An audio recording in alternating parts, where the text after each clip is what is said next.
নমস্কার বন্ধুরা, 2025 তো শেষ হতে চললো। পা রাখতে চলেছি নতুন বছর 2026-এ। তো আসুন নতুন বছরে পা রাখার আগেই আপনাদের জন্য নিয়ে এলাম নতুন বছরের কিছু আপডেট, যেগুলো জানা আমাদের খুবই দরকারি। তো ফাগতা না বলে সবার আগে কথা বলি ব্যাংকিং সেক্টর নিয়ে। 1 জানুয়ারি 2026 থেকে এটিএম থেকে টাকা তোলা নিয়ে বড় নিয়ম চালু হচ্ছে। এখান থেকে প্রতি মাসে একটি নির্দিষ্ট সীমার বেশি টাকা তুললে আপনাকে আগের চেয়ে বেশি চার্জ দিতে হতে পারে। এছাড়াও এখন থেকে বড় অঙ্কের লেনদেনের ক্ষেত্রে আপনাকে 2 ফ্যাক্টর বায়োমেট্রিক অথেন্টিকেশন ব্যবহার করতে হবে। মানে এখন থেকে শুধু ওটিপি না, আপনার আমার আঙুলের ফিঙ্গারপ্রিন্ট বা ফেস আইডি ছাড়া বড় কোনো ট্রানজাকশন করা সম্ভব হবে না। জানা গেছে স্ক্যাম বন্ধ করতে সরকার এইরকম একটি পদক্ষেপ নিয়েছে। পরের বড় আপডেটটি হলো আপনার মোবাইল সিম কার্ড নিয়ে। এখন সরকার একটি নতুন টেলিকম আইনের বড় ঘোষণা করেছে। এখন কথা হচ্ছে, আপনার নামে যদি অতিরিক্ত সিম তোলা থাকে তবে 1 জানুয়ারির পর থেকে সেগুলো অটোমেটিক বন্ধ হয়ে যেতে পারে। তাই এখনই চেক করে নিন আপনার নামে কয়টি সিম অ্যাক্টিভ আছে। ডিজিটাল জালিয়াতি বা ফেক কল রুখতে এটি মোদী সরকারের একটি বড় মাস্টার প্ল্যান। পরের খবরটি হলো রেশন কার্ড ও কেআইসি নিয়ে। বন্ধুরা, আপনারা যারা সরকারি রেশন পান তাদের জন্য একটি বড় খবর। আপনি যদি এখনো আপনার রেশন কার্ডের সাথে আধার লিঙ্ক বা কেওয়াইসি সম্পূর্ণ না করে থাকেন তবে 1 তারিখ থেকে আপনার রেশন কার্ড বন্ধ হয়ে যেতে পারে। সরকার এখন ওয়াই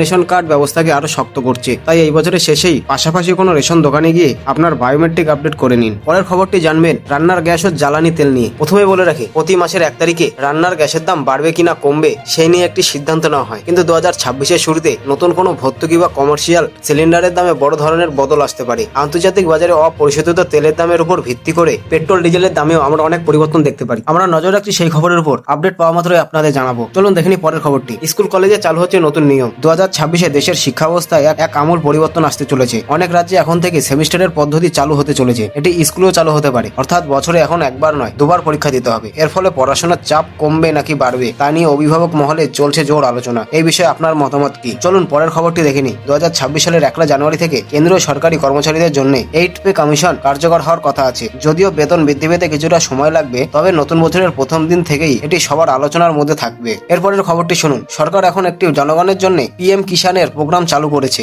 জানুয়ারি থেকে উত্তর প্রদেশ সহ অনেক রাজ্যে পিএম কিষান নিধির টাকা পেতে ফার্মার আইডি বাধ্যতামূলক হতে পারে। যাদের এই আইডি নেই তাদের আগামী কিস্তির টাকা আটকে যাওয়ার সম্ভাবনা বলে জানা গেছে। পরের খবরটি শুনুন। পশ্চিমবঙ্গে এখন 2026-এর বিধানসভা নির্বাচনের প্রস্তুতি শুরু হচ্ছে। ভোটার তালিকা সংশোধন বা এসআইআর নিয়ে জানুয়ারিতে বড় ঘোষণা আসতে পারে। অনেক নাম বাদ পড়ায় নতুন নাম তোলার আপডেট থাকবে। চলুন দেখে নিই পরের খবরটি। আপনি যদি সোশ্যাল মিডিয়ায় দামি গাড়ি, আইফোন বা অন্য কোনো দামি ছবি পোস্ট করতে ভালোবাসেন তাহলে এক্ষুনি সাবধান হয়ে যান। আপনার একটি ছোট্ট ভুল বা একটি ছবি আপনার বাড়িতে ইনকাম ট্যাক্স দপ্তরের নোটিশ নিয়ে আসতে পারে। 2026 সাল থেকে ইনকাম ট্যাক্স জালিয়াতি বন্ধ করতে এমন এক ডিজিটাল সিস্টেম আনছে যা এর আগে আমরা কখনো ভাবতে পারিনি। এখন থেকে আপনার ইমেল থেকে শুরু করে আপনার ফেসবুক প্রোফাইল সবই এখন সরকারের নজরে থাকবে। চলুন পরের খবরটি দেখে নেওয়া যাক। আপনার আধার কার্ডে যদি নামের বানান ভুল হয়ে থাকে তাহলে সেটি তাড়াতাড়ি ঠিক করে নিন, কারণ 1 জানুয়ারি 2026 থেকে আধার কার্ডের জন্ম তারিখ সংশোধনের নিয়ম আরো কঠিন হতে পারে। আর এর সাথে প্রায় 2 কোটি পেনশনদের লাইফ সার্টিফিকেট জমা না দিলে পেনশন বন্ধ হওয়ার সতর্কতা জারি করা হতে পারে। পরের খবরটিতে বলেছে 2026 সালের জানুয়ারি মাসেই পশ্চিমবঙ্গে প্রায় 5-6টি ব্যাংক ছুটি থাকবে। 12 তারিখে স্বামী বিবেকানন্দের জন্মদিন, 23 তারিখে নেতাজির জন্মদিন ও সরস্বতী পুজো এবং 26 তারিখে প্রজাতন্ত্র দিবস। তাই ব্যাংকে এমার্জেন্সি কাজ থাকলে সেটি আগে ভাগে সেরে নিন। চলে পরের খবরটা দেখে নিন। রাজ্যে নতুন চাকরির বড় ঘোষণা।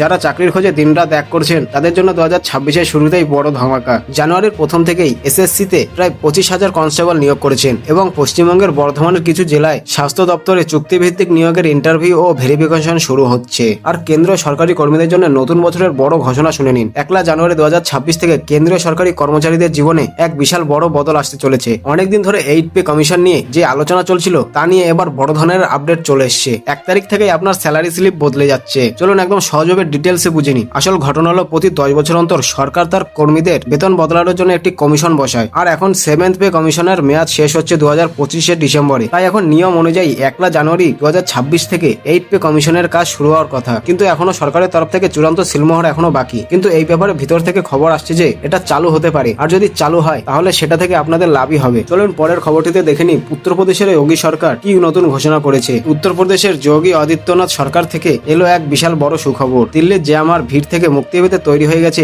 এশিয়ার সব থেকে বড় এবং আধুনিক বিমানবন্দর, যা নয়ডা ইন্টারন্যাশনাল এয়ারপোর্ট নামে পরিচিত। যে এয়ারপোর্টের কথা আমরা এতদিন শুনেছি সেটার কাজ এখন শেষ হতে চলেছে। 2026 সালের জানুয়ারি মাসেই রানওয়েতে উঠবে প্রথম বিমান। এতদিন দিল্লির ইন্দিরা গান্ধী বিমানবন্দরে যে পরিমাণ ভিড় হতো তা সামলানো অনেকটা কঠিন হয়ে পড়ছিল। কিন্তু এখন এই জেওয়ার বিমানবন্দর চালু হলে দিল্লির আইজিআই এয়ারপোর্টের উপর চাপ অনেকটা অর্ধেক হয়ে যাবে। যোগী সরকার ঘোষণা করেছে যে 2026-এর জানুয়ারি মাসে সাধারণ মানুষের জন্য এর গেট খুলে দেওয়া হবে। পরের খবরটি শুনুন। আপনি যদি নতুন বছরে গাড়ি কেনার কথা ভাবেন তাহলে সেটি এই মাসের মধ্যে কিনে ফেলুন। আমি এটি বলছি এর কারণ হলো 1 জানুয়ারি 2026 থেকে আপনার প্রিয় ব্র্যান্ডের গাড়ি বা বাইকের দাম আরো বাড়তে চলেছে। অনেক বড় বড় কোম্পানি কোম্পানি ইতিমধ্যেই দাম বাড়ানোর ঘোষণা করে দিয়েছে। এখন অটোমোবাইল কোম্পানি থেকে শুরু করে আরো বেশ কিছু ব্র্যান্ড পরিষ্কার জানিয়ে দিয়েছে যে 1 জানুয়ারি থেকে তাদের প্রতিটি মডেলের দাম প্রায় 3% বেড়ে যাবে। আপনি হয়তো এখন ভাবছেন 3% তো খুব সামান্য, কিন্তু একটা 5 লক্ষ টাকার গাড়িতে 3% যদি মেনে চলেন তাহলে সরাসরি আপনাকে 15,000 টাকা বেশি দিতে হবে, আর একটি 10 লক্ষ টাকার গাড়িতে প্রায় 30,000 টাকা বেশি গুনতে হবে আপনাকে। এখন সত্যি যদি আপনি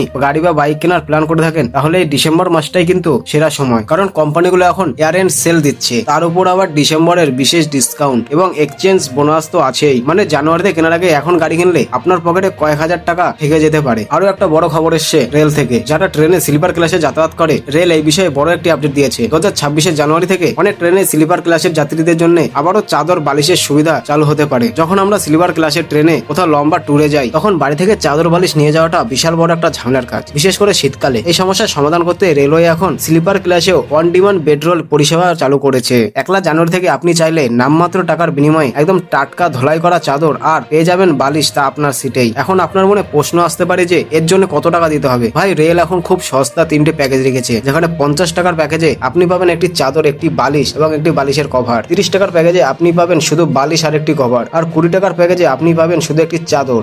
তো বন্ধুরা, আজকের সমাচার এখানেই শেষ করছি। আপনি কোথা থেকে এই ভিডিওটি দেখছেন কমেন্টে অবশ্যই জানান, আর লাইক সাবস্ক্রাইব করে আমাদের পাশে থাকুন। ধন্যবাদ।